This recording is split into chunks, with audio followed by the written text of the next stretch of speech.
أعوذ بالله من الشيطان الرجيم بسم الله الرحمن الرحيم وما أرسلناك إلا رحمة للعالمين. سب سے پہلے میں یہ عرض کرتا چلوں میں عالم ہوں نہ مفتی، ایک ادنا نچیز پیارے آقا کے غلاموں کا غلام. مجھے اپنی اس قسمت پر ناز ہے کہ میں ادنا ہونے کے باوجود آپ کے سامنے کھڑا ہوں اور تعریف محمد میں زبان کھول رہا ہوں. میں نازا ہوں اس ساعت سے پھول کھول رہا ہوں، میزان عقیدت میں انہیں تول رہا ہوں. چھوٹا ہوں مگر بول بڑے بول رہا ہوں، تعریف محمد میں زبان کھول رہا ہوں، تعریف محمد میں زبان کھول رہا ہوں. شمع توحید کے متوالو، شمع رسالت کے پروانو، یہ محفل ہے آقا کے آنے کی محفل. اس محفل میں شریک اپنے مقدر جگانے والوں، یہ محفل ہے آقا کے آنے کی محفل، خوشیاں منانے کی محفل، خوشیاں منانے کی محفل.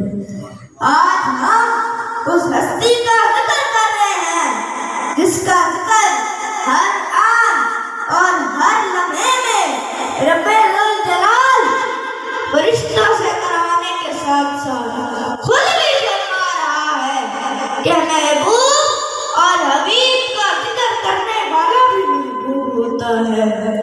پتہ یہ چلا کہ اس محفل نے ہمیں اللہ کا محبوب بنا دیا ہے. پتہ یہ چلا کہ اس محفل نے ہمیں اللہ کا محبوب بنا دیا ہے.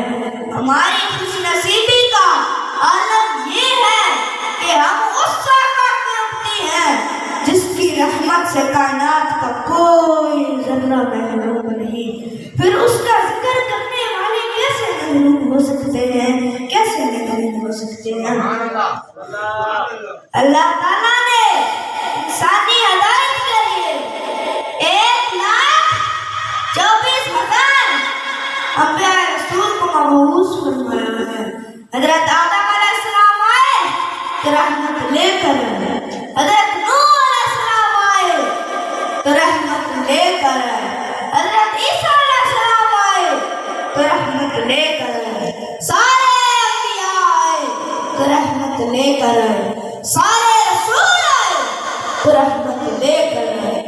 پر جب باری آئی میرے یار کی تو وہ رحمت بن کر آئے. پر جب باری آئی میرے یار کی تو وہ رحمت بن کر آئے.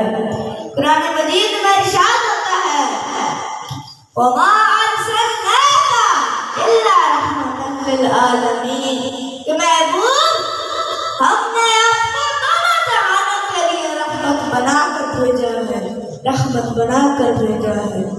اللہ تعالیٰ قرآن مجید میں اپنی عظمت یوں بیان فرماتا ہے الحمدللہ رب العالمین، کہ تمام تعریفیں اس رب کے لیے ہیں جو دونوں جہانوں کو پالنے والا ہے، جو دونوں جہانوں کو پالنے والا ہے.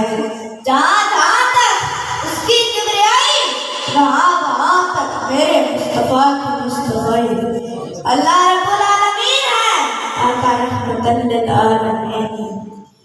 کوئی مانے یا نہ مانے اللہ اس کا رب ہے، کوئی مانے یا نہ مانے نبی اس کے لیے رحمت ہے.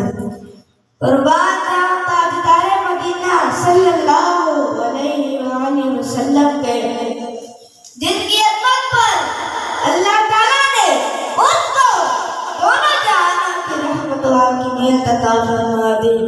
آپ کی بادشاہی صرف انسانوں تک نہیں، جانوروں تک نہیں، جنوں تک نہیں، خدا کی قسم آپ کے ایک اشارے سے چاند دو ٹکڑے ہو گیا، چھپا ہوا سورج واپس آ گیا، پتھر بولنے لگے، اور درخت چلنے لگے۔ آپ صلی اللہ علیہ وسلم کی بادشاہی خدا کی خدائی میں جلوہ گر نظر آتی ہے۔ چشم بصیرت سے دیکھو تو یہ کہنا پڑتا ہے کہ چاند اس کا ہے تو چاندنی مصطفیٰ کی ہے، سورج رب کا ہے تو چمک مصطفیٰ کی ہے، ستارے اس کے ہیں چمک تیری ہے، فرشتے اس کے ہیں خادم تیرے ہیں، پھول اس کا ہے خوشبو تیری ہے، جنت اس کی ہے ملکیت تیری ہے، کرسی اس کی ہے عزت تیری ہے۔ تو پھر ہم کیوں نہ کہیں کہ اس اوج تک نہ جائے گی پستی شعور کی، اس اوج تک نہ جائے گی پستی شعور کی، بالا ہے ہر خیال سے ہستی حضور کی، بالا ہے ہر خیال سے ہستی حضور کی، ممالے